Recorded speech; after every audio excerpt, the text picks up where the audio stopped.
Bueno, buenas noches. Mi nombre es Francisco Vigna, soy residente de Medicina de Urgencias de la Universidad de Caldas y el día de hoy vamos a revisar el tema enfoque del paciente con colangitis en el servicio de urgencias.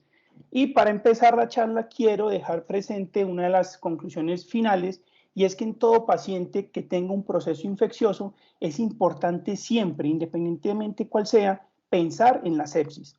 Entonces iniciamos con este cuadro clínico, es una femenina de 35 años con 5 días de dolor en hipocondrio derecho, exacerbado por las comidas, asociado a varios episodios eméticos que durante los últimos 3 días nota una orina colúrica, acolia y tinte ictérico. Y durante las últimas 24 horas presenta fiebre, escalofríos, malestar general y sed. Al ingreso entonces una persona arterial de 85-50 con una media de 60, una frecuencia cardíaca en 105, una respiratoria en 24 y una temperatura en 38,9. Y lo positivo al examen físico, encontramos unas mucosas secas con un tinte ictérico generalizado, dolor a la palpación en hipocondrio derecho con un signo de Murphy positivo y un llenado capilar de 3 segundos.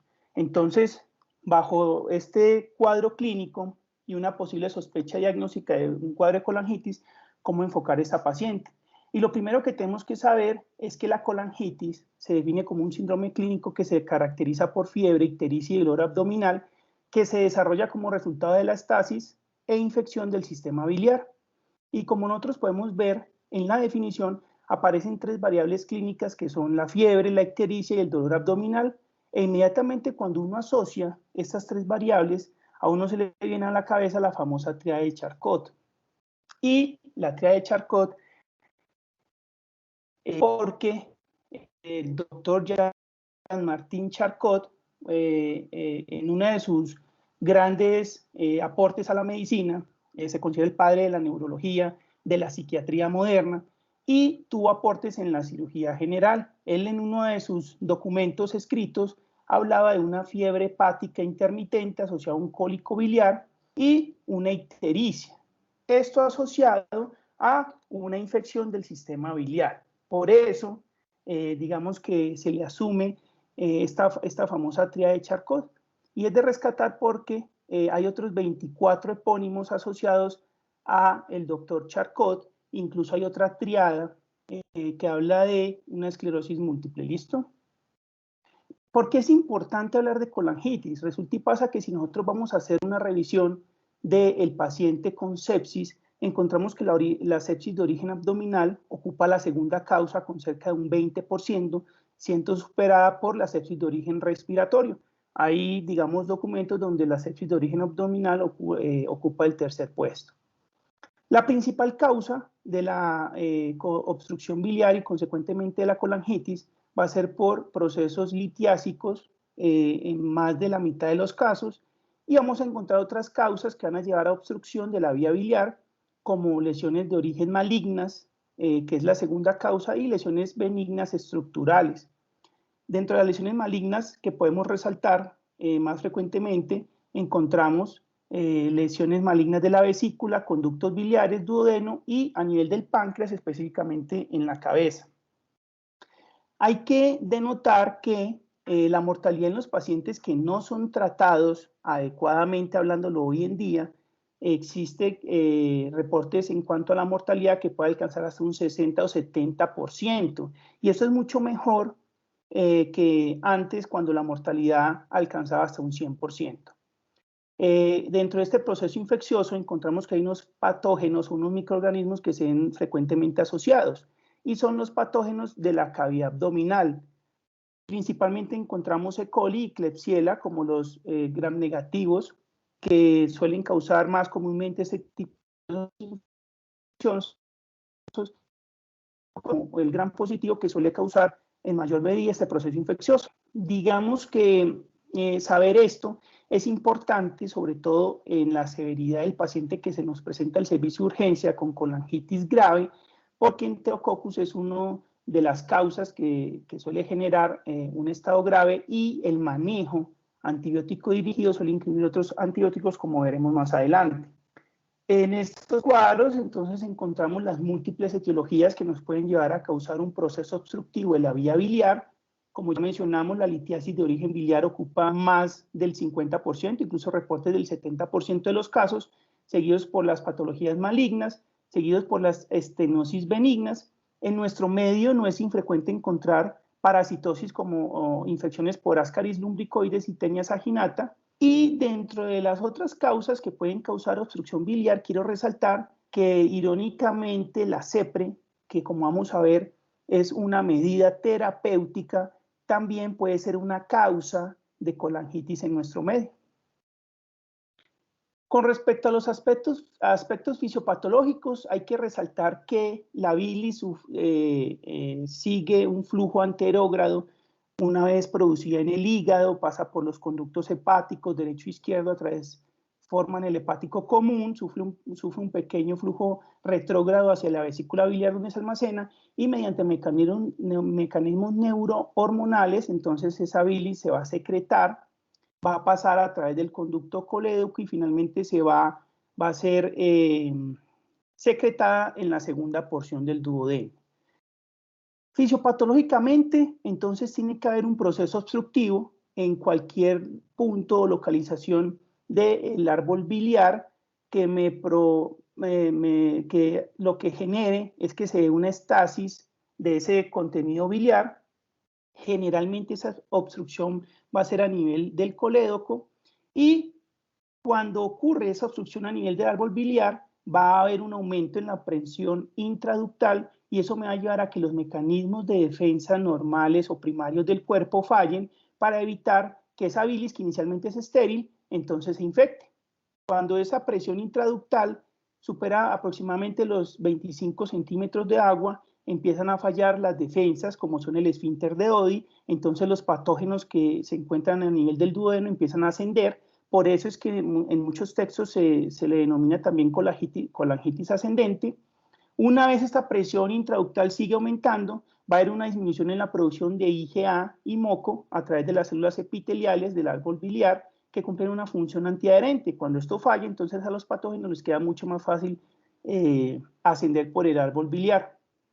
Finalmente, ya con este líquido o esta bilis infectada, el aumento en la presión intraductal me va a llevar a que haya un aumento en la presión o una hipertensión portal, que va a llevar a que haya translocación bacteriana hacia la sangre, y finalmente eso me causa una bacteremia, una respuesta inflamatoria sistémica y un estado séptico. Dentro de las manifestaciones clínicas, como ya mencionamos y hacen parte de la definición, vamos a encontrar ictericia, dolor en hipocondrio derecho y fiebre. Esta triada en los reportes y en los estudios en conjunto aparece hasta en un 30-40% de los pacientes. Listo, la famosa triada de Charcot. De forma individual, la manifestación clínica más frecuente es la fiebre, seguido de la ictericia. Estos pacientes, cuando tienen un proceso infeccioso como la colangitis, pudieran tener otras manifestaciones clínicas que sugieran un estado séptico. Cuando estas manifestaciones clínicas entonces acompañan de alteración del sensorio, generalmente referido como somnolencia, y además de su hipotensión, hablamos de la famosa penta de Reynolds, y me habla de un paciente que está en un estado séptico.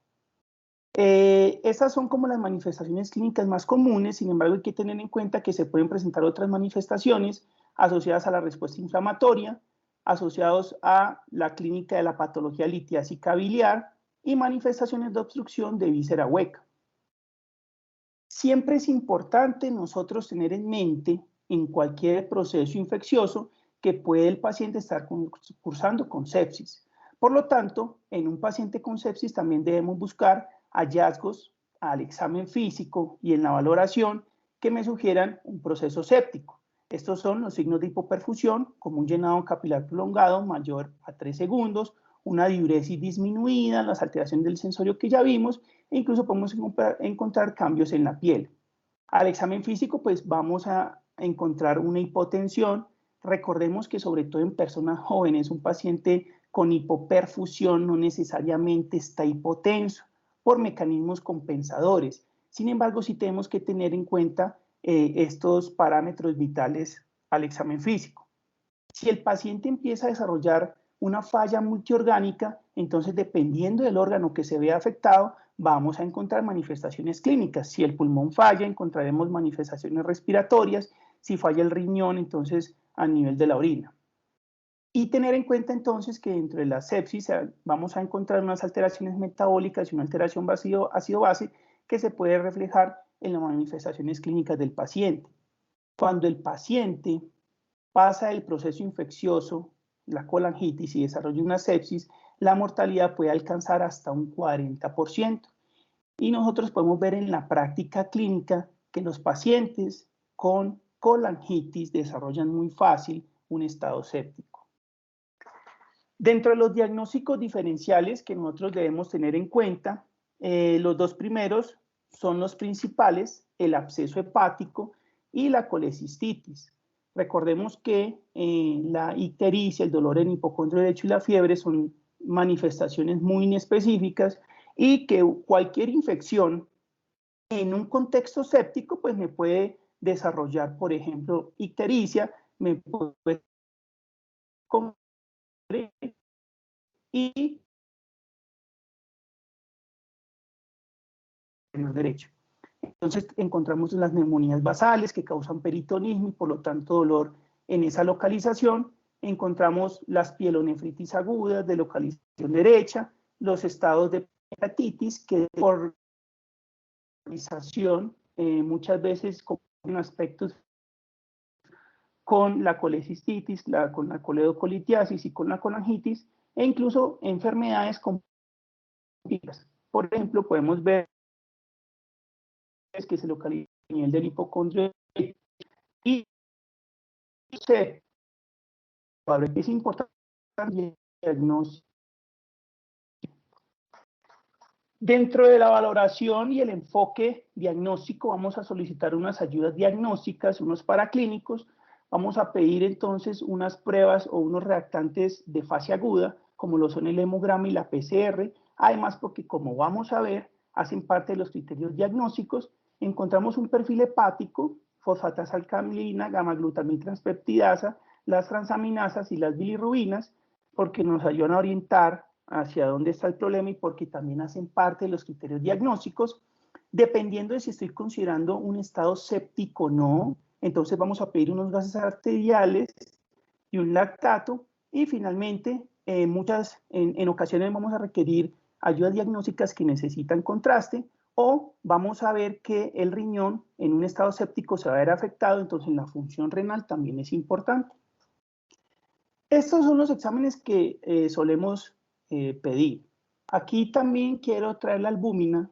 Este es un paraclínico que generalmente olvidamos y es un paraclínico que cumple dos funciones importantes. Primero, como vamos a ver, hace parte de los criterios diagnósticos de las guías Tokio, y en segunda instancia es que la hipoalbuminemia es un factor independiente de mortalidad.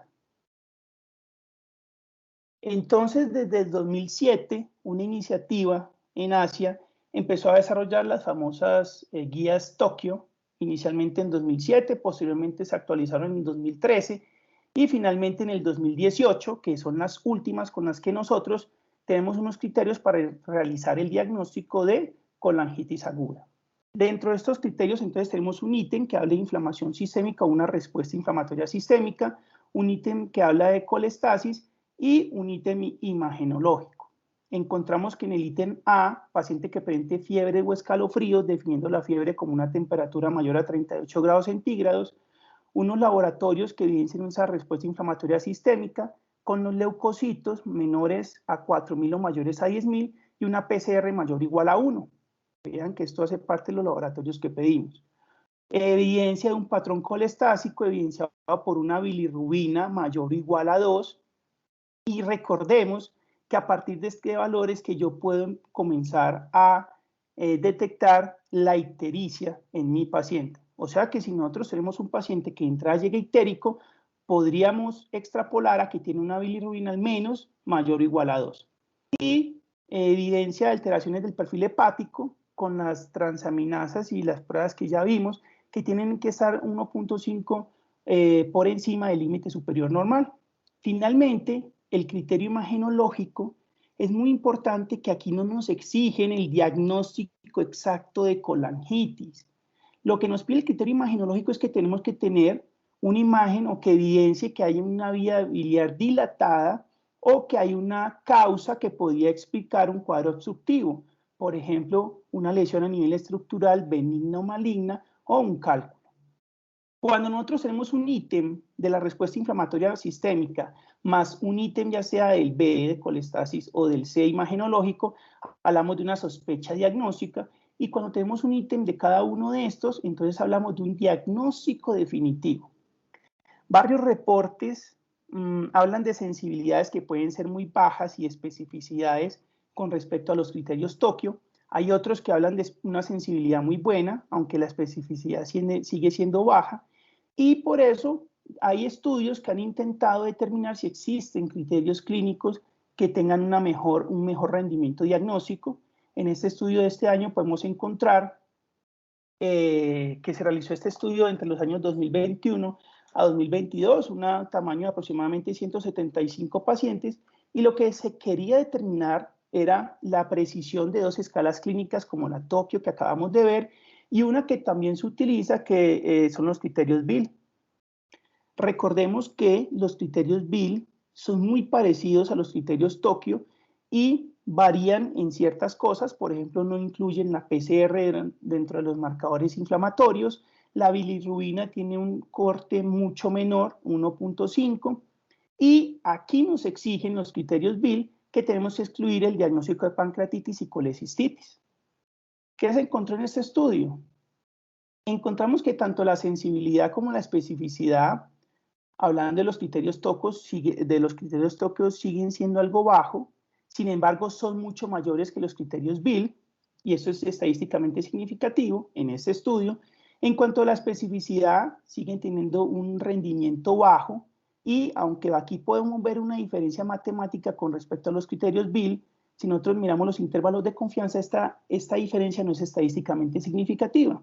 Y finalmente, el estudio concluye en cuanto a la exactitud diagnóstica que los criterios Tokio, pese a tener un rendimiento bajo, sigue siendo estadísticamente significativo mucho mayor que los criterios Bill.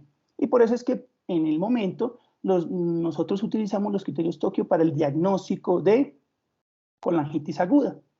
En este estudio, que es del año pasado, entonces se quiso evaluar el rendimiento diagnóstico de varias estrategias o de varios criterios. Toman por separado los criterios Tokio 2018 con respecto al diagnóstico definitivo y al conjunto de si incluimos el diagnóstico definitivo y el diagnóstico sospechoso. Cuando incluimos este conjunto, el rendimiento diagnóstico mejora. Vemos que en este estudio la sensibilidad es muy buena, el 98%, una baja especificidad, y comparado con otros estudios, pues vemos que, por ejemplo, la exactitud diagnóstica es muy baja. Este estudio, ¿qué tiene interesante? Veamos que acá tenemos la tríada de Charcot. La especificidad en este estudio de la tríada de Charcot fue del 99%, con unos valores predictivos no despreciables y con un LR positivo y negativo que son muy buenos. Esto nos puede llevar a concluir que desde el ingreso y con una adecuada valoración clínica y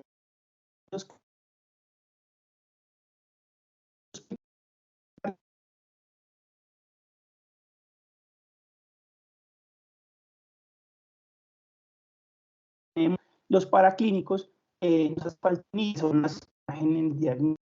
Respecto al diagnóstico imagenológico, tenemos como la ecografía, la tomografía y la colangioresonancia, y tenemos una prueba que es invasiva, que es la que viene implementándose durante los últimos años, que es la endosonografía. Con respecto a la ecografía, encontramos que tiene una especificidad hasta el 90, del 94 hasta el 100%. La ecografía es muy buena, evidenciando dilatación de la vía biliar y su sensibilidad baja para detectar cálculos a nivel, por ejemplo, el colédoco. La ecografía es el examen de elección y es el examen inicial. Recordemos que los criterios Tokio lo que nos piden es simplemente evidencia o de dilatación o que encuentre una causa que pueda estar causando obstrucción, y la ecografía es muy buena para determinar estos hallazgos. Además, por su costo-efectividad. De pronto, ¿qué tiene de malo? Obviamente la ecografía, como en cualquier contexto, que es operador dependiente. Con respecto a la tomografía es un examen muy bueno, no se ve alterado por la interposición de gas, que por ejemplo sí puede ocurrir en la ecografía, y lo que me puede ayudar especialmente la tomografía es para aumentar el diagnóstico diferencial de otras patologías que puedan estar cursando con ese cuadro clínico. Me puede evidenciar la dilatación de la vía biliar, y de pronto en lo que puede fallar la tomografía es que para que se evidencien los cálculos son dependientes de la concentración de fosfato cálcico del cálculo. Por lo tanto, a menor concentración del calcio, pues no va a poderse evidenciar esos cálculos. Digamos que la endosonografía es el examen que viene cogiendo fuerza y que se realiza en muchos centros. Tiene un muy buen rendimiento diagnóstico, alcanzando una sensibilidad del 95% y una especificidad del 97%, y tiene como, digamos, punto a favor que durante el mismo procedimiento anestésico para realizar la endosonografía, se puede realizar el procedimiento terapéutico con la CEPRE que ya vamos a ver más adelante. Y con respecto a la colangioresonancia, es un examen muy bueno, visualiza adecuadamente todo el árbol biliar, es muy bueno para detectar cálculos en todo el trayecto biliar y es magnífico para evidenciar patología maligna del sistema biliar. Como vemos, alcanza sensibilidades y especificidades muy buenas, pero lo malo con la colangioresonancia es la disponibilidad y los costos. Por lo tanto, con respecto a imágenes diagnósticas, podemos concluir que el examen de elección o inicialmente con el que nos vamos a quedar es la ecografía. En determinadas situaciones, pues el examen de elección va a ser la tomografía inicial. Una vez tenemos entonces la sospecha o la confirmación mediante los criterios Tokio, evaluamos los paraclínicos y determinamos el diagnóstico o la aproximación imagenológica, nosotros debemos determinar la severidad del proceso infeccioso. Y es muy importante porque dependiendo de la severidad, vamos a dar el manejo específico y dirigido. Encontramos entonces el grado 3, que siempre es el que tenemos que descartar en primera instancia, porque es un paciente con un cuadro séptico.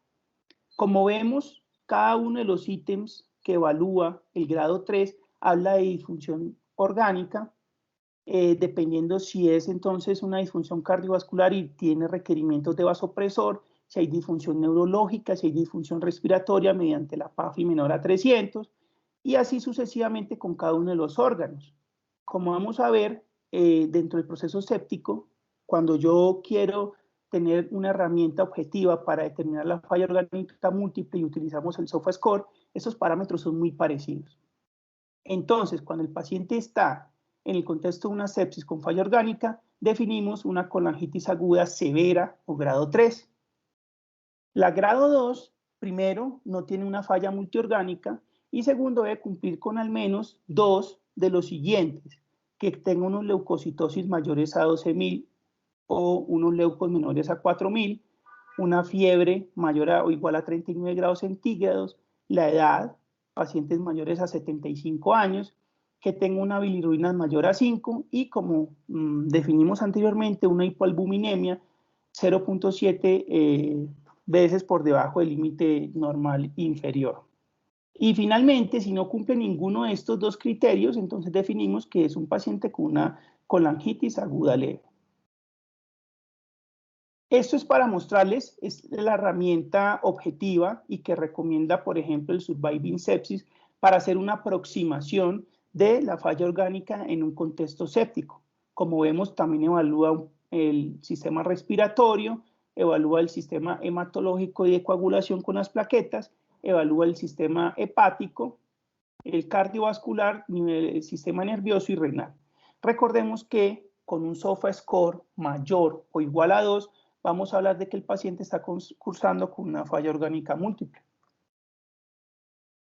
Una vez entonces yo tengo el diagnóstico y ya he definido la severidad de la colangitis, vamos a iniciar el manejo. Y es muy importante entonces que entre los pilares del manejo del paciente con colangitis, la adecuada reanimación hídrica el manejo antibiótico dirigido y el control del foco infeccioso son los pilares en el manejo. Y entonces nosotros primero tenemos que definir si el paciente tiene sepsis o no tiene sepsis. Ya mencionamos que hay unos criterios de los que yo me puedo apoyar para definir un estado séptico: presiones arteriales medias por debajo de 65, sistólicas por debajo de 90, que además se componen de signos de hipoperfusión que ya describimos, hiperlactatemia por encima de 2 o llenados capilares prolongados por encima de 3 segundos, y la herramienta clínica, el SOFA, que nosotros acabamos de evaluar. ¿Por qué es importante primero definir si mi paciente tiene sepsis, cumple alguno de estos criterios? Porque el manejo difiere un poco. Iniciamos con una reanimación hídrica que, según recomienda la guía Surviving Sepsis, son 30 cc por kilo en un lapso de 3 horas, dependiendo si es un respondedor o no a líquidos, pero no es el objetivo de la charla. Definimos el inicio temprano del vasopresor una vez definimos si tiene un adecuado volumen intravascular o no y si responde o no a líquidos. El inicio temprano del antibiótico dirigido, y ese antibiótico debería generalmente o recomendablemente iniciado dentro de la primera hora. Y el control del foco infeccioso es clave en el manejo de mi paciente con colangitis y que además tiene un estado séptico. En cualquier proceso séptico, el control del foco, siempre que se pueda drenar, es un manejo primordial. Y uno puede ver que posteriormente al drenaje del foco, los pacientes van a tener una mejoría radical. Como ya mencionamos, el manejo antibiótico dirigido va hacia los principales patógenos que suelen causar el proceso infeccioso. Generalmente son gram negativos, E. coli, Klebsiella, como ya mencionamos, y si estamos pensando en un estado séptico, en una colangitis grave o infecciones nosocomiales, tenemos que entrar a pensar en gram positivos como por ejemplo el enterococo o el estreptococo.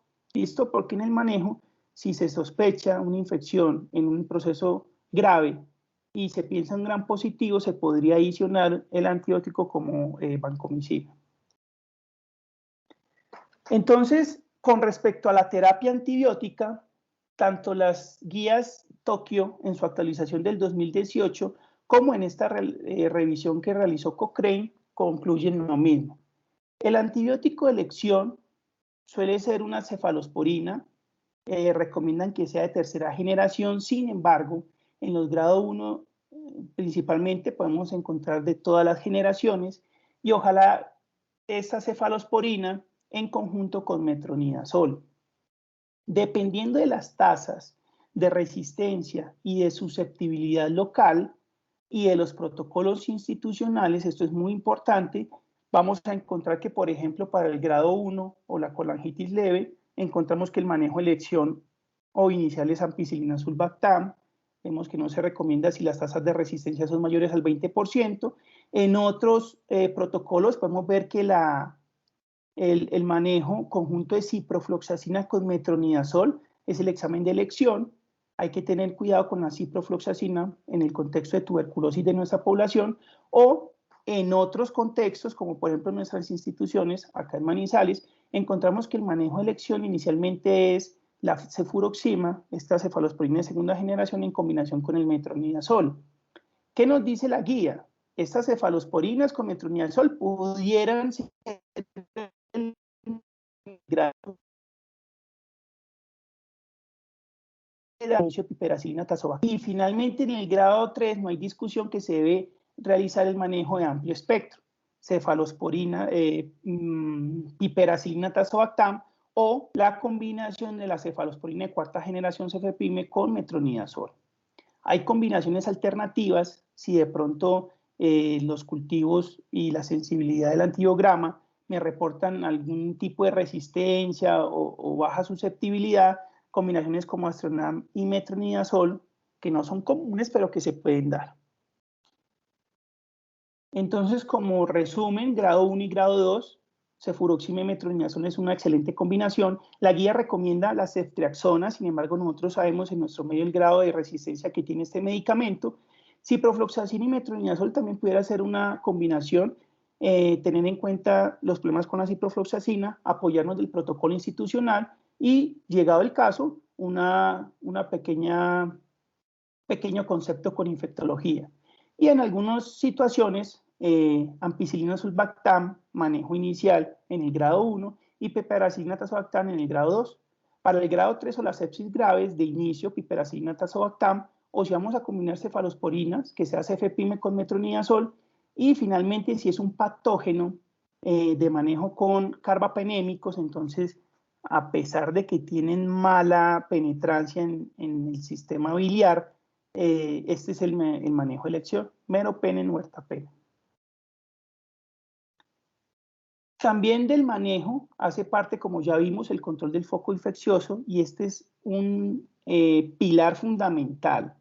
Dentro del control del foco infeccioso, sobre todo para los grados 2 y el grado 3, se debe drenar ese proceso obstructivo. Él lo recomienda las guías Tokio 2018. Para los casos leves, sugieren incluso que se podría manejar de forma médica con antibióticos, y en caso de que el paciente no mejora, entonces ahí ya hablar de un proceso de intervención con drenaje del foco infeccioso. Se definen entonces dos tiempos, temprano versus retrasado, a partir de 48 horas. En el contexto de la sepsis y una colangitis severa, el drenaje debería realizarse, ojalá en las próximas 12 horas, y que no pasara de 24 horas. Con respecto a este manejo, entonces tenemos tres modalidades. La modalidad endoscópica, y aquí aparece la CEPRE como la alternativa de elección. Le sigue la endosonografía, que está tomando fuerza, y en algunas instituciones, ante la ausencia de este recurso de la CEPRE, es el que se utiliza, y es simplemente que mediante una endoscopia logramos llegar hacia la segunda porción del duodeno, canulamos la vía biliar por la ampolla de Vater, y el gol estándar, digamos, en el diagnóstico de colangitis, es ver salida de material purulento a través de la vía biliar. ¿Listo? Una vez se canula la vía biliar mediante este procedimiento endoscópico, entonces se libera ese proceso obstructivo que hay, y si se llega a ver que haya una causa de obstrucción, por ejemplo un cálculo, entonces se retira el cálculo. Si de pronto hay una estructura que está comprimiendo esa vía biliar, entonces se deja el stent, pero a tener en cuenta, esta es la primera opción del manejo. Cuando por cualquier causa la CEPRE no se logra realizar o no contamos con estas alternativas, la segunda opción es el drenaje percutáneo transhepático, de drenaje de la vía biliar, y aquí entra la colecistostomía, donde definitivamente la alternativa endoscópica no se logra. Una de las principales efectos adversos de realizar esos procedimientos endoscópicos es la pancreatitis post-CEPRE, y de los principales eventos adversos del drenaje percutáneo están las hemorragias, el proceso infeccioso de las estructuras externas. Finalmente, y prácticamente en desuso, está el drenaje quirúrgico por método abierto, cuando las dos alternativas no han sido posibles. ¿Qué nos recomiendan entonces finalmente con respecto a este manejo las guías americanas de la Sociedad de Gastroenterología y Endoscopia? Ellos nos aportan una evidencia, dicen que con respecto al éxito entre el manejo endoscópico versus el percutáneo, no hay diferencias. En cuanto a la mortalidad, comparando el método endoscópico y el percutáneo, no hay diferencias. Y en cuanto a los eventos adversos, tampoco hay diferencias. ¿En dónde sí hay diferencias? Cuando nosotros utilizamos la CEPRE como el manejo de elección endoscópico y lo realizamos antes de 48 horas, hay un impacto en la mortalidad y hay una disminución de esta. Y cuando realizamos la CEPRE antes de 48 horas, vemos que hay menos días de estancia hospitalaria. Con base en estos resultados, entonces la guía recomienda que para pacientes con colangitis se debería realizar la CEPRE en primera instancia y sobre el drenaje percutáneo.